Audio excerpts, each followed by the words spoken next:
Sexo Nómada. Bienvenidas y bienvenidos a Sexo Nómada. Yo soy Maranta Rubiera y hoy estoy grabando desde el norte de Italia. Tengo un entrevistado especial que ya lo voy a presentar y vamos a tratar una temática sobre terminologías, vamos a llamarlas alternativas, pero bueno, ya después se irá aclarando lo que vamos a conversar. Entonces voy a presentar al invitado. Hola, bueno, yo te llamo Steph, pero preséntate. Está bien. Muy buenas, me llamo Steph, mi nombre completo es Stefano Barozzi. Estoy aquí en Arco, en un pueblo que está en el norte de Italia, cerca del lago de Garda. Un amigo mío que tiene este restaurante donde estamos ahora, que se llama Veganima, es un restaurante vegano. Hace varios tiempos que me dice que quería hacer una intervención conmigo, hablando sobre mi tesis doctoral. Pues yo he terminado mi tesis doctoral este año. La terminé en enero en Granada, en la Universidad de Granada, y con el título de Formación docente en identidades sexuales y de género en un contexto español.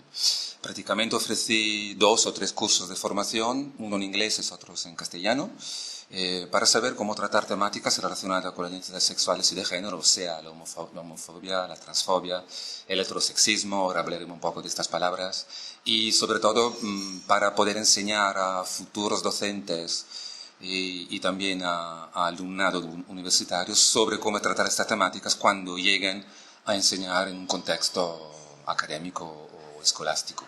Ah, ok, muy bien. Bueno, yo más o menos me voy enterando de las cosas porque prácticamente este debate o esta presentación, una charla a la que yo también estoy atendiendo hoy, pues nada, la vi en un barcito, en un pueblito del norte, entre las montañas y los lagos del norte de Italia, y me llamó mucho la atención que ese tipo de actividad se diera aquí, así que bueno, me vine directo volando a escuchar esta charla. Y bueno, entonces está Steph, lo voy a seguir llamando Steph. Sí, Steph, lo que prefiero. Y bueno, encantada de empezar a introducir un poco todo esto en mi programa, ¿no? Yo hablo siempre como muy ligero. Para mí uno de los lemas de Sexo Nómada es la diversidad, ¿no? Y creo que bueno, que es donde encaja perfectamente. Sí, hablamos de diversidad afectivo-sexual, así que encaja perfectamente. Exacto, entonces por eso es un tema que nos viene a dedillo, ¿no? Vamos a empezar quizás por la terminología, ¿no? Porque muchas de las personas, quizás tú o hasta yo un poco, pues si me dicen ciertas palabras, pues sé de qué se está hablando, ¿no? Pero bueno, es verdad que no necesariamente, ¿no? Y esa es justamente la labor que tenemos que hacer nosotros, ¿no? Exacto. Entonces, primera cosa, la tesis tuya se llamaba, ¿cómo repite el...? Formación docente en identidades sexuales y de género en un contexto español. Exacto. Entonces, identidades sexuales y de género. Ya ahí es un término... Y como... formación docente. Exacto. Pero bueno, digamos que a mí lo que me interesa es un poco, ¿no? Identidades sexuales y de género. Sí. Eso ya, explicar eso es como para muchas personas una cosa que puede revelar ciertas cosas, porque para muchas personas no hay que pensar ni siquiera en qué significa la identidad sexual o cuál es mi identidad sexual. Exacto. Pues en primer lugar, el título de intervención que voy a dar esta tarde se llama Identidades sexuales y teoría queer. Voy a entregar un poquito nociones sobre la teoría queer y voy a hablar sobre los efectos de la heteronormatividad. Bueno, Maranta hablaba de lo que es la sexualidad, de lo que es la identidad sexual. Hablamos de identidad.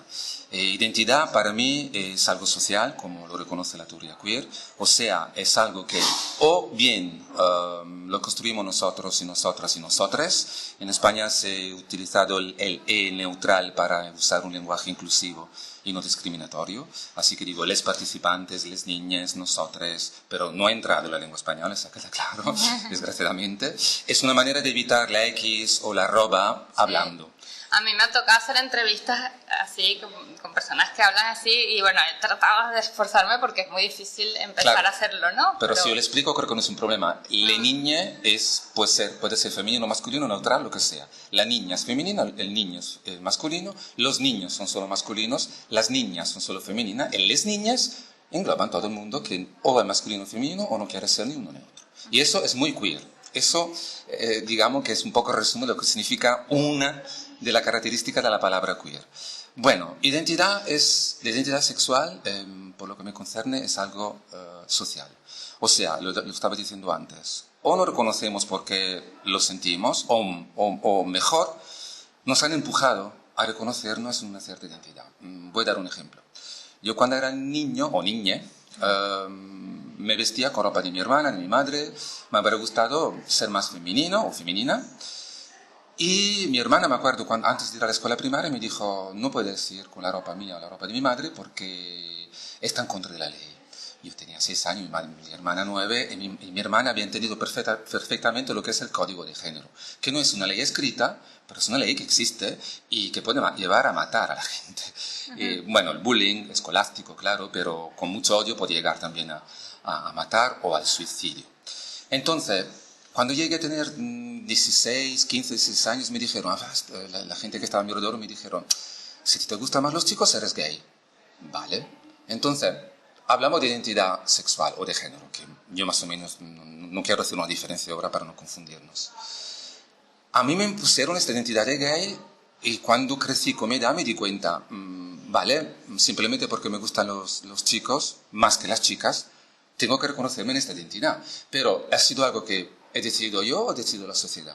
Con la edad, ahora tengo casi 50, me di cuenta que ha sido más bien una imposición social. Me has dicho, si a ti te gustan más los chicos, eres gay. Si a tu amigo le gustan más las chicas o a tu amiga le gustan más los chicos, son heterosexuales. Y para los heterosexuales, las personas heterosexuales es aún más difícil salir de su identidad sexual porque lo ven como algo natural. Para las personas no heterosexuales es un poco más fácil hacer un razonamiento, digamos, crítico, porque a mí me obligaron a ser heterosexual desde el nacimiento, pero creciendo me di cuenta que mi orientación sexual era diferente de la heterosexual.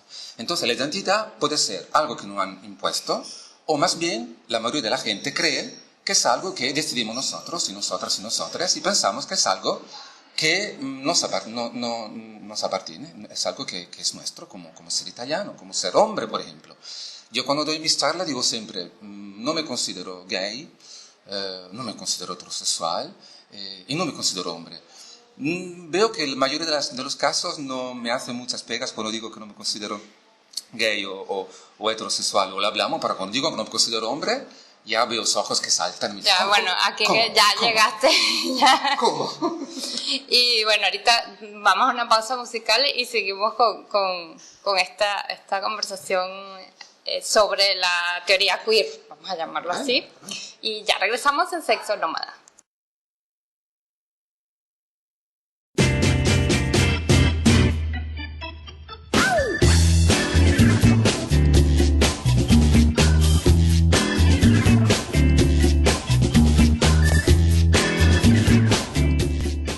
Sexo Nómada con Maranta Rubiera.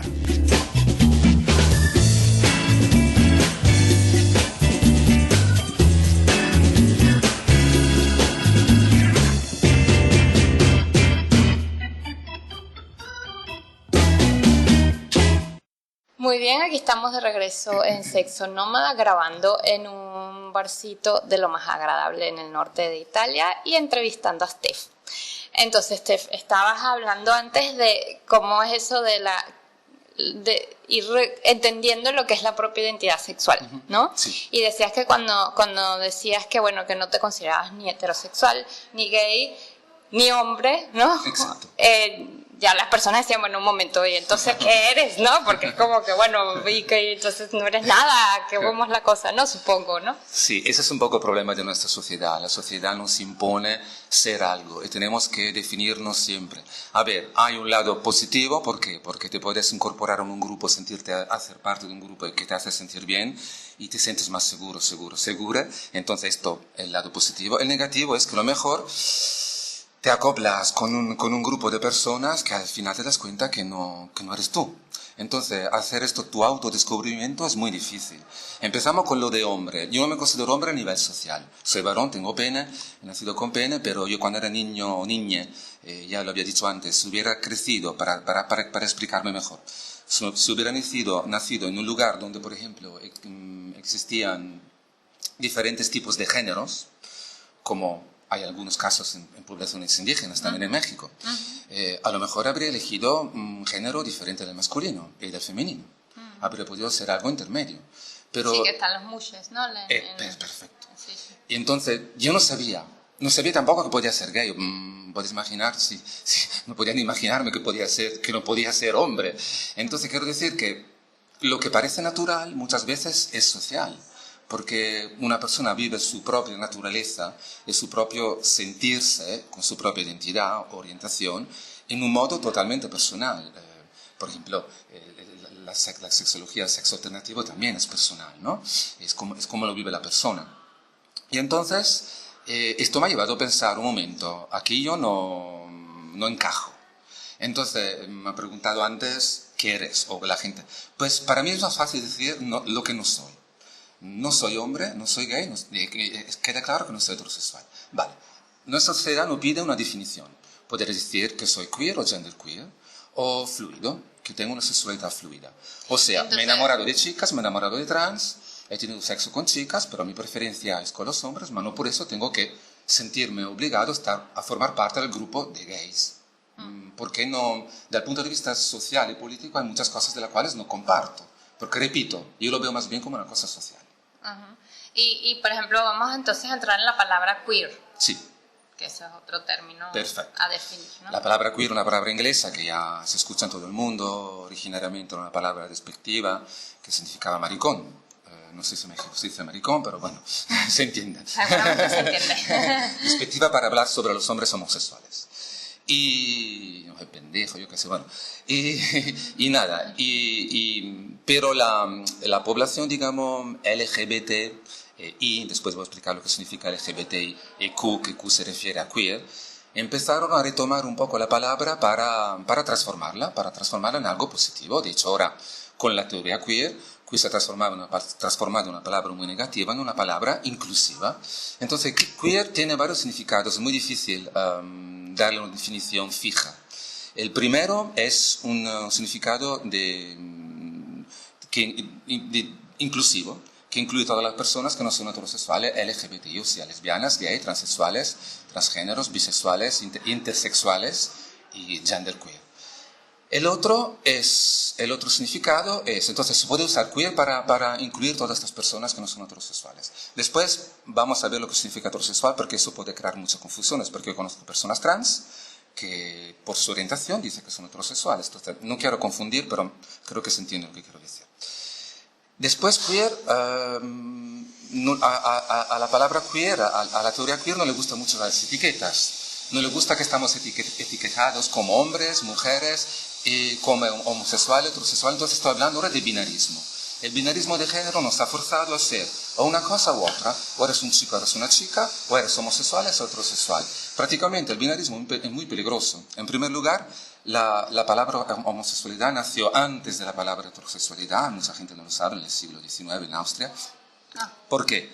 Porque era una patología médica, era una enfermedad, como la transexualidad en casi todos los países del mundo, menos Argentina, Australia y Andalucía y la Comunidad de Madrid, en el mundo. Y entonces, claro, cuando se nota que hay una patología y se dice una palabra homosexualidad que se refiere a personas que tienen sexo con el mismo sexo, normalmente estará referido a los hombres. De las mujeres ni se quería hablar, pero bueno, claro que siempre existieron. Las mujeres no apenas ahora hemos tenido sexualidad. Las mujeres no cuentan, lo digo por lo que dice la sociedad. Sí. Entonces, en países católicos aún más. En los países no católicos a lo mejor sí que podrían haber leyes contra las mujeres, pero en los países católicos la lesbiana en ese sentido estaba libre. Pero al mismo tiempo no estaban incluidas en el discurso, los discursos médicos, sociales, académicos y jurídicos, lo que la perjudicaba muchísimo. Bueno, pero por lo menos no iban a la prisión o no la mataban, hasta descubrían que tenía un sexo que no era el reproductivo, digamos, porque al final... Bueno, entonces ahí ya, pero digamos que históricamente hasta un cierto punto la invisibilidad nos protegió. Sí, hasta cierto punto. Hasta cierto punto, obviamente, porque bueno, eso es digamos, más complejo. La parte positiva de esta parte tan negativa ha sido eso. Ha sido eso. Bueno, te interrumpo un momentito porque tenemos que ya volver a una pausa musical y ya regresamos en Sexo Nómada entrevistando a Steph sobre la teoría queer. Estamos de regreso en Sexo Nómada entrevistando a Steph sobre la teoría queer desde un bar del norte de Italia. A mí me gusta mucho hacer entrevistas en bares hablando de sexo, ya tengo varias. Aquí, bueno, estamos en un sitio así apartadito y tranquilo, pero yo he hecho entrevistas en lugares como con más personas y hablando con chicas así que tienen blogs de sexo y las dos ahí hablando de sexo así, y me encanta como todo el mundo se pone así con la oreja. Hay que salir del mundo académico, hay que salir del mundo formal, hay que estar con la gente. Con la gente, entonces por eso si escuchan ruidos de café es porque estamos hablando de esto en público. Bueno, Steph, entonces estamos hablando de lo que era la queer, ¿no? Queer también, yo me voy un poco a la parte literaria, ¿no? Es incluso una palabra más antigua, ¿no? Uh-huh.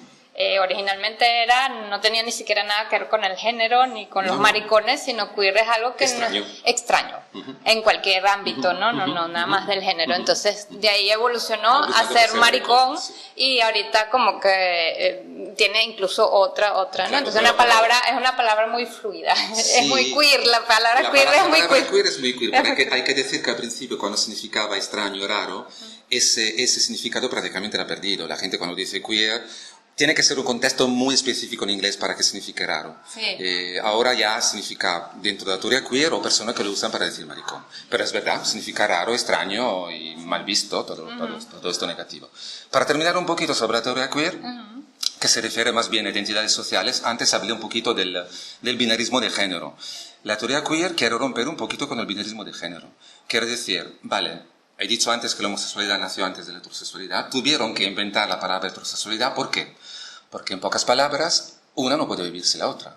La heterosexualidad en sí no puede decir existimos como heterosexuales si no hay homosexuales. Creo que se puede entender, ¿no? Es como el día con la noche, pero al mismo tiempo se han olvidado de pensar y decir, sobre todo en el campo médico, porque es el campo médico que sea apropiado del sector, es psicológico, el campo médico es psicológico. Antes era más jurídico los años en Europa, estoy hablando de Europa. En los siglos XVIII, XVII era más el campo jurídico, ahora es médico. Y mi opinión es más peligroso. Voy a explicar también después por qué. Por las personas hermafroditas, intersexuales, por ejemplo, y transexuales. Pues estaba diciendo que queer va en contra del binarismo, que sí que nos oponen a hombres, mujeres, hembra, macho, homosexual, heterosexual. Y tener en cuenta que una palabra tiene un valor superior al otro. Heterosexual es superior a homosexual. Hombre es superior a mujer. Adulto es superior a niño. Siempre hay la diferenciación. Una tiene que estar superior a la otra, ¿no? Y se han olvidado, o quisieran olvidarse por un control social de todo lo que está en el medio. Todo lo que está en el medio son las personas, por ejemplo, que se puede usar este término dentro de la teoría queer, personas de sexo-género no normativo. O sea, que se escapan de la norma. ¿Qué son las personas de sexo-género normativo? Son sobre todo menores, niños o niñas y niñas. ¿Por qué? Porque los adultos, las personas adultas, ya le han dicho lo que tienen que ser y es muy difícil que salgan de su casilla. Pero bueno, algunas sí, pero estoy hablando en general. Mientras que las niñas, para que nos entendemos, la infancia, todavía no tiene esta regla rígida, digamos. Y hay varios niños y niñas que, por ejemplo, en la escuela infantil, por ejemplo, un niño que quiere jugar con muñecas o quiere ponerse ropa de niña y viceversa. Hay varios, hay bastante, mucho más de lo que pensemos, muchísimo más. Puedo hablar de un corto que se llama Vestido Nuevo, un corto español, que podría ser muy interesante para observar sobre esta temática, de un niño que se viste con un vestido de niña, vamos, a la escuela, y la reacción de su padre, muy, muy interesante, y de la maestra, muy interesante. ¿Qué pasa cuando rompemos el código de género? ¿Qué pasa cuando las personas de sexo género normativo viven en nuestra sociedad? Pues sufren muchísimo, sufren un acoso que es impresionante. Puede empezar con la derisión, la gente se puede reír de ellos, de ellas, entonces reírse puede llegar a ser violento en la obligación de parte de progenitores o del mundo externo social, en este caso hablo de la escuela, de obligar a la persona menor a vestirse según el género con el cual ha nacido, el sexo género con el cual ha nacido, con todo lo que puede... vestirse y comportarse, digamos. Comportarse, todo. Yo cuando era niña tuve que bajar, mi tono de voz es bastante bajo ahora, pero lo aprendí de niño. Cuando era niña aprendí a ver lo que hacían, cómo se movían los otros niños, cómo hablaban, la palabra que utilizaban, porque era diferente de las niñas, cómo se movían y cómo se vestían. Yo tuve que aprenderlo mirándoles. A los varones. A los otros chicos varones de mi clase en la escuela. Porque no te salía... Porque a mí no me salía natural y si no lo hacía, me podían pegar y sufría maltrato. Tanto en casa como fuera. En casa por mi padre, nunca he llegado a pegarme por eso, pero sí maltratarme verbalmente. Mi hermano también. Mi hermana siempre me ayudó, de hecho me pasaba su ropa, pero bueno, diferente. Con las chicas mucho más fácil. Mi madre también, no entendía lo que pasaba, pero siempre me ha apoyado. Yo creo que las mujeres en general, por ser también oprimida en esta sociedad, hay algunas que sí que entienden lo que es la opresión en general para todas las personas. Quiero hablar de esto porque el binarismo de género hay que romperlo porque ha sido impuesto. Entonces, todas estas personas que a lo mejor no se sienten ni chicos ni chicas, en todos estos años de, digamos, los últimos 50 años aquí en Europa, han sido casi forzadas a decidir de ser uno u otro. ¿Eso qué significa? Que muchas veces tenían que transitar tomando hormonas, operándose, para, por ejemplo, un chico que quería ser chica, una chica que quiere ser chico. Que me parece estupendo. Si la persona quiere transitar y quiere tomar hormonas, operarse, es decisión personal. Me parece maravilloso que tengamos esta oportunidad que en el pasado no existía. Pero ¿qué pasa? Hay alguna persona dentro de estos grupos que a lo mejor no, que a lo mejor quiere estar en el medio. Y nuestra sociedad les obliga a elegir. No hay solo un país en el mundo donde no te obligan a elegir. Y es Malta, que es muy católico, muy raro, y te obligan a elegir el género masculino o femenino, pero lo eliges tú, cuando quieras tú, cuando tienes 18 años. Argentina ha sido el primer país en el mundo. Y también ahora Andalucía, la Comunidad de Madrid. Los únicos en el mundo. O sea, que tú eliges en tu cosa burocrática, digamos así, de identidad, tú eliges Yo mañana el voy a ir al género. registro civil y digo, me llamo María y soy femenina. En Argentina, en Andalucía, me lo permiten. Ya. En otra parte del mundo, no. No, imagínate. Bueno, ya regresamos, ya se pasó otra vez el tiempo para ir a una pausa musical y ya regresamos a Sexo Nómada con la entrevista de hoy. Aquí estamos de regreso en Sexo Nómada haciendo una entrevista a Steph sobre la teoría queer, principalmente ese es el tema de hoy. Estamos en un café del norte de Italia. Vegano. ¿Ah? Vegano. Vegano. Ajá. Se llama Veganima. Si vienen por aquí, pues están bienvenidos, que se come muy rico. Y los dulces. Y los dulces, que ya al terminar enseguida me como uno. Muy bien, Steph. Entonces, estábamos hablando, me suena muy interesante lo que hablas del binarismo, ¿no? Sí.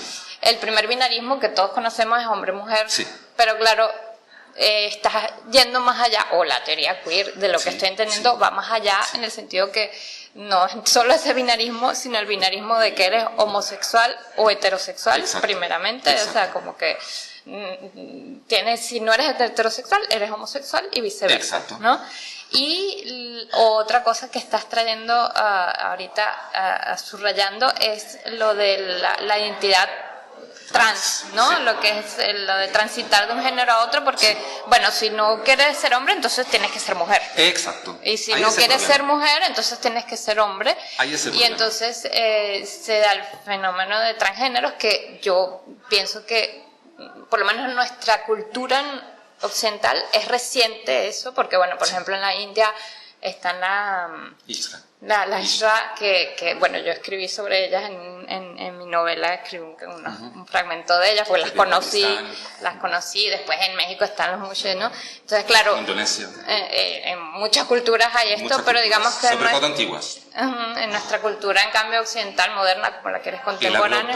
La globalización está destruyendo también estas culturas. Sí, pero bueno, también son lo que queda de esas culturas son las que quizás están empujando nuevas cosas, ¿no? Eso espero yo, ¿no?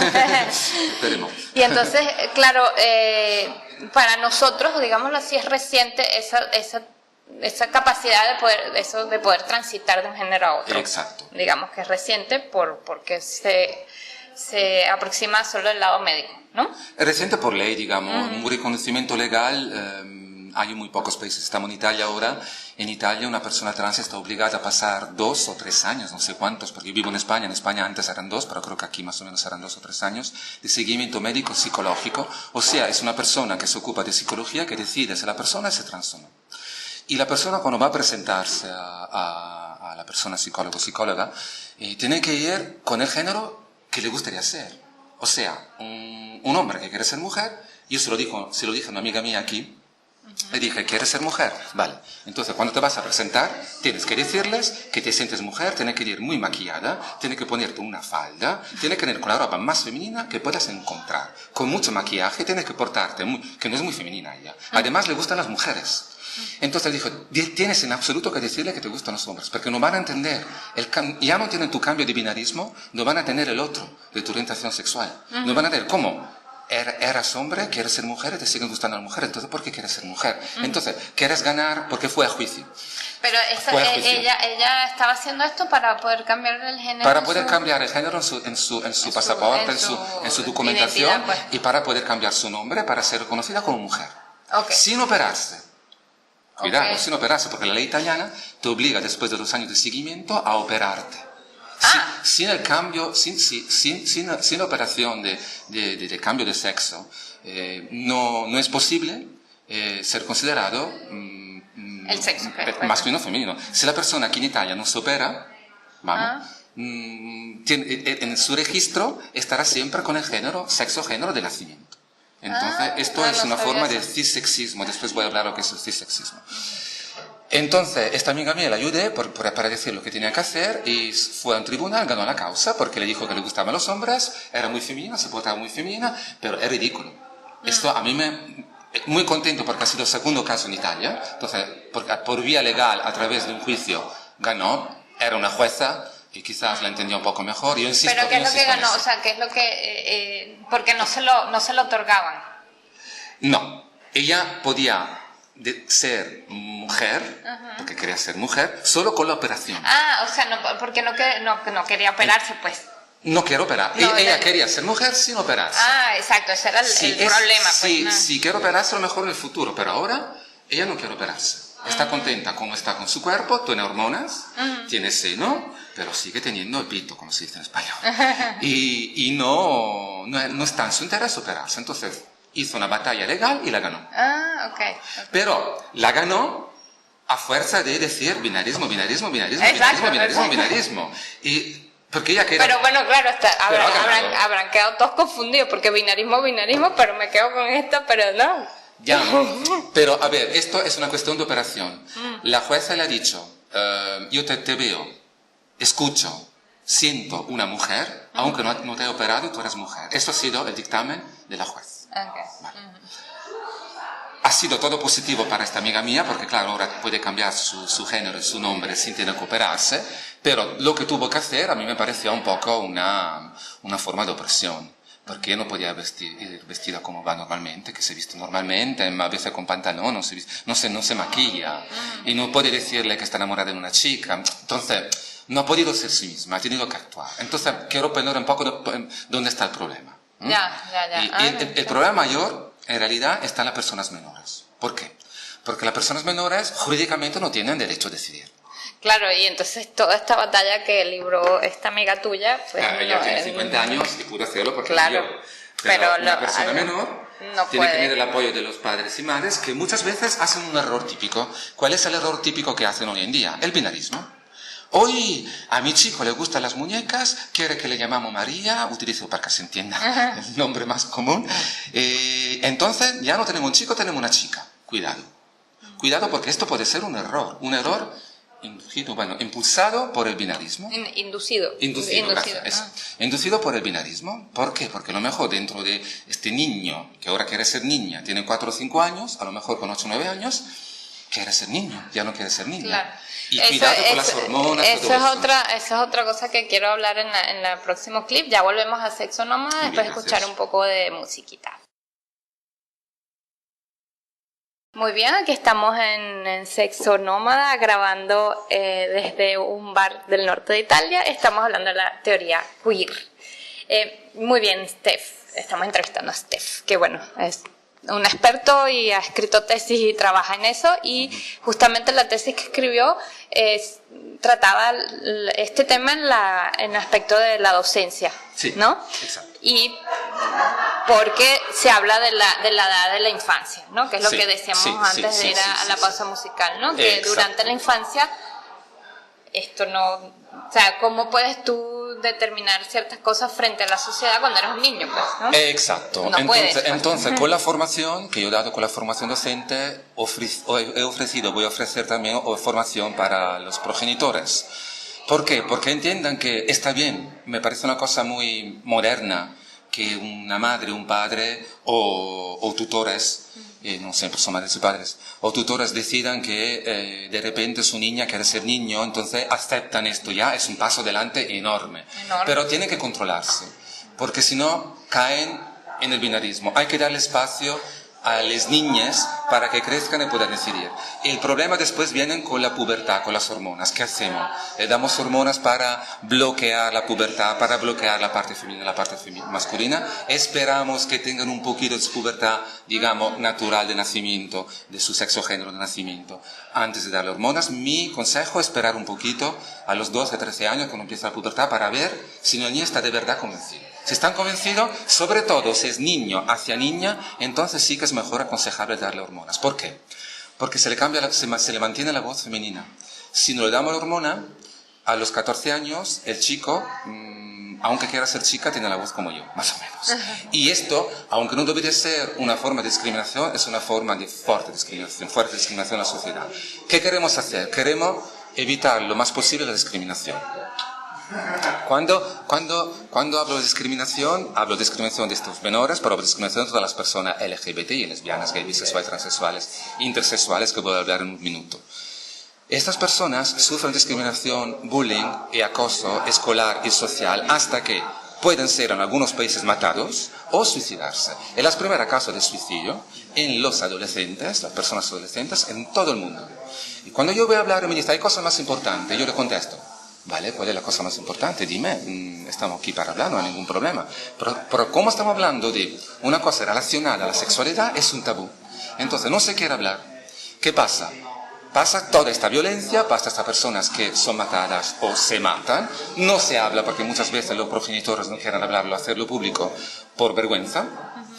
Y no hay formación social, no hay formación docente, no hay formación médica. Y yo lo que estoy intentando con un equipo en Granada que se llama Academia de Identidades de Género, que se puede entrar a la página web de Facebook. Se entra en Facebook, Academia de Identidades de Género. Academia de Identidades de Género. Es un grupo privado, pero yo puedo dar autorización. Mi página se llama STEF, como mi nombre, S-T-E-F. En la segunda parte, que sería entre comillas mi apellido, Eswim, A-I-R-S-W-I-M, como aire, swim como natación, Eswim, Steph Eswim. Con mi página os puedo contactar, porque es un grupo privado, a la página de Identidades de Género, de la Academia de Identidades de Género de Granada.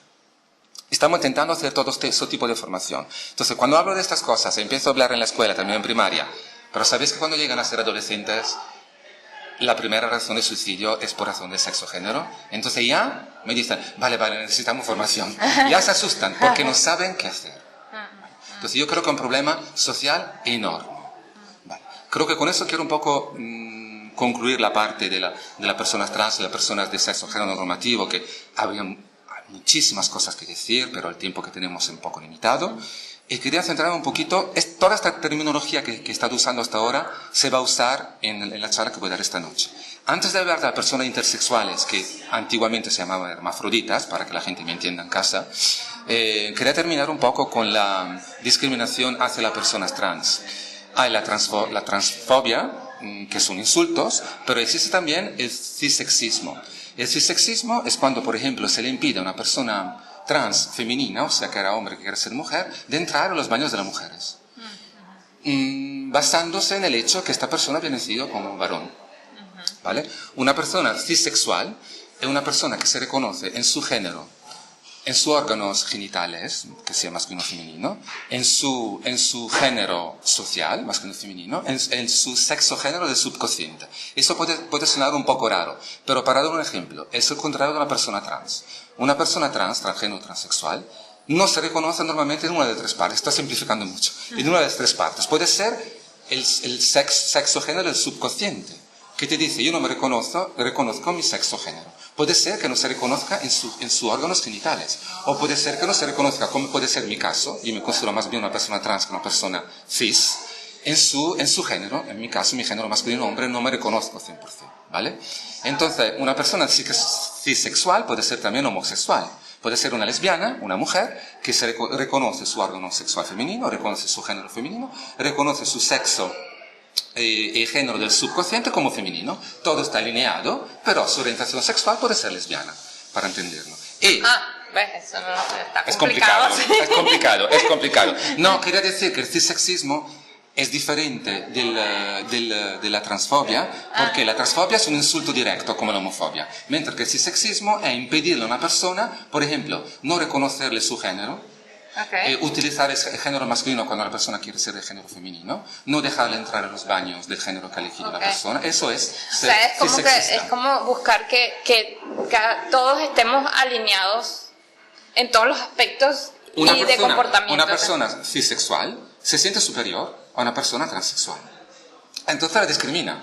Yo que soy cisexual no te dejo entrar en los baños de un género que no es el tuyo de nacimiento, aunque tú hayas elegido otro género. Es una forma de discriminación de la cual se está hablando en los últimos muy pocos años, pero es una forma de discriminación que las personas trans se encuentran en universidades, en los puestos de trabajo. De hecho, en España se está empujando por un baño único, para que no haya problemas, un baño para todo el mundo. Si el lugar es grande, puedes poner 2 baños, pero no hombre y mujer, 2 baños, que todo el mundo puede entrar, ¿vale? Entonces se está empujando un poco en eso. Quiero cerrar un poco a la persona trans porque no tenemos mucho tiempo, y hablar un poco de la persona hermafrodita, que hoy en día prefiere llamarse, una reivindicación, digamos, social y política, intersexuales. ¿Qué pasa con los bebés intersexuales? En la mayoría de los casos del mundo se actúa una manipulación genital, castración, ablación, depende, o no sé cómo, mutilación, esa es la palabra, una mutilación genital. O sea, en el pasado era más bien los jueces y las jueces que dicen, eran solo jueces en el pasado, que decidían lo que tenía que ser el niño, la niña, o podía ser los 2 sexos, pero a partir del siglo XVIII está en manos de los médicos, del mundo médico. ¿Qué pasa? Que en el mundo occidental, no conozco muy bien la otra parte del mundo, pero hablamos del mundo occidental, normalmente la asociación de médicos, por ejemplo, norteamericana, aconsejaba que si el clítoris era más largo, se mantenía niña. Si el pene era más largo, se cerraba la vagina, se quitaba el clítoris, era niño. Os podéis imaginar todas las consecuencias. Una vagina cerrada, después la niña o el niño o la persona cuando crece intersexual puede tener su ciclo. Y puede morir. Bueno, hay un libro interesante, se llama Annabelle, de Kathleen Winter, una escritora canadiense, se llama Annabelle, la storia de una persona intersexual. Es un video musical de un grupo británico que se llama Goldfrapp, y la canción Annabelle, dedicada a Annabelle, a esta persona intersexual. El video es un corto de 8-9 minutos, precioso. Bueno, ¿qué pasa entonces con estas personas? Que se le impone a la fuerza, médicamente, un género. ¿Y cuál es el único país del mundo donde la manipulación, ¿cuál era otra palabra que usaba? La mutilación genital está prohibida? Es Malta. Un país que ha sido siempre muy católico, pero es el único país del mundo donde está prohibida. Y ahora ha pasado la ley en la Comunidad de Madrid. Los únicos 2 lugares en el mundo. En Italia, el médico convence a los padres que el nascituro tiene que ser niño o niña. Entonces hay que operarse. Con la excusa de que si no lo operan, va a desarrollar cáncer. ¿Qué dice las personas intersexuales? Si eso es de verdad, entonces a todas las niñas hay que quitarle pechos porque van a desarrollar el cáncer de mama. Entonces son mentiras. Imagínate. Bueno, ahorita vamos a una pausa musical. Ya regresamos para despedirnos de Steph en esta charla sobre la teoría queer.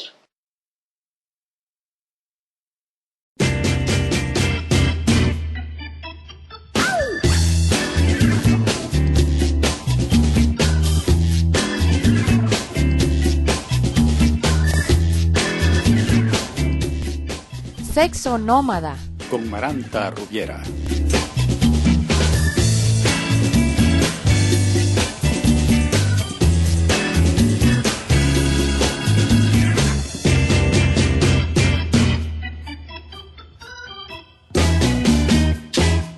Muy bien, que estamos de regreso en Sexo Nómada entrevistando a Steph sobre la teoría queer.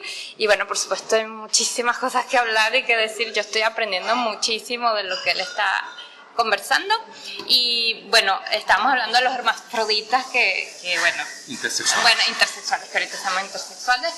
Y bueno, yo me entero de esas cosas, también me estoy enterando que le hacían eso y que siguen haciéndolo, ¿no? De lo que parece. Se sigue haciendo en todo el mundo porque las leyes en todo el mundo jurídica mantienen el binarismo de género.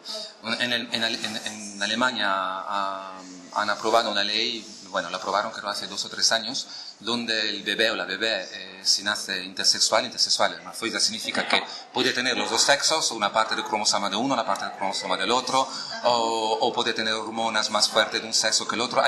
Hay varias formas de ser hermafrodita, de ser intersexual, ¿vale? Pero la más clásica es reconocer en parte los dos órganos sexuales, que en pasado, por ejemplo, la Grecia antigua eran considerados dioses, ¿no? Esto viene de hermafrodita, viene de los dioses y las diosas griegas. Y en algunos países del mundo siempre en el pasado, estaban venerados y veneradas. Pues eso es lo que pasa, que en Alemania, aunque te dejan poner la X, entonces no tienes que poner masculino o femenino, pero al momento de registro, que tienes que registrarlo al registro civil, tienes que elegir masculino o femenino. Entonces esta ley no vale por nada. El único país es Malta y Madrid. Y se están apelando a todo el mundo para los derechos de las personas intersexuales para que puedan tener la autodeterminación de decidir de mantener los dos órganos sexuales o decidir según de cómo se sienten cuando tengan una edad un poquito más adulta. Imagínate tú. Bueno, estos son solo algunas de las cositas que se conversan cuando se habla de identidad sexual, ¿no? Sí. Es un tema infinito, por suerte, ¿no? Sí, por eso que en realidad, en realidad no se trata solo de un tema natural o biológico. Estamos hablando de problemas sociales. Aquí son los médicos que lo imponen. Al niño que quiere vestirse de niña, que es siempre el lado femenino que está más corporalizado que el lado masculino, siempre. ¿Okay? Se le impone desde el punto de vista social ser masculino. No estamos hablando de biología. La biología, de hecho, los seres humanos son los únicos animales que son homófobos o transófobos. Los otros animales viven la homosexualidad en toda naturalidad. Entonces tenemos que pensar que nuestras culturas no nos han quitado nuestra naturaleza en realidad. Claro, y sobre todo también otra cosa que creo que se pierde mucho es la fluidez, ¿no? Sí. El tener una identidad no así como no fija y que no puede evolucionar. Sí, muchas gracias. De hecho, yo me considero fluido. Otra palabra que me considero es fluido. O sea que un día me puede interesar una chica, un día me puede interesar un chico, un día me puede interesar una trans, pero no me considero una entidad sexual y de género fija. Entonces la fluidez creo que es fundamental para todo lo que está relacionado con la sexualidad, el género. Bueno, y con también la fluidez en lo que es la parte de crecimiento humano, ¿no? Todo. Entonces esa rigidez es la que también se impone, ¿no? Pero quitando el espacio a la fluidez, ¿no? Y a la diversidad, que eso es algo que yo siempre estoy como que golpeando aquí en el programa Sexo Nómada. Bueno, Steph, te agradezco mucho haber venido. Muchas gracias por darme esta oportunidad. Muchísimas gracias de poder hablar con la gente mexicana que adoro. Ajá, buenísimo. Me encanta México. Sí, bueno, ¿ya has ido a México? Sí. Ay, qué bueno. Hace 10 años me encantó. Ay, qué bueno. Y la comida y todo. Ay, bueno, nomás la comida que ya se me antoja. Pero bueno, estamos aquí, vamos a comer rico también. Sí, aquí se come estupendamente. Perfecto. Y bueno, nada, cuando quieras otra vez volver al programa, estás invitadísimo y ya nos preparamos para la charla que vas a dar ahora. Mando un abrazo a todo el mundo, muchas gracias por escucharme, espero que haya sido claro. Claro. Y hasta la próxima. Y bueno, ya ahorita vayan en la pantalla los links. Sí. De los que hablamos en Facebook. Exacto. Está la Academia de Identidades de Género de Granada. Academia de Identidades de Género de Granada y el Facebook de él es Steph Airswim, prácticamente Airswim en inglés, ¿ok? Igualmente cualquier información, él está encantado de recibir mensajes y de incluirlos en este grupo. Y le puede pasar mi correo electrónico. Sí. Claro, también si me contactan a mí, yo puedo pasarles el contacto. De todas maneras, en la pantalla ahorita están viendo los links para que puedan ir directamente a las páginas. Bueno, muchas gracias a todos los oyentes. Muchísimas gracias por invitarme. Hasta la próxima. Y hasta la próxima. Ha sido un placer. Muchísimas Igualmente. Gracias. Adiós. Hasta luego. Gracias.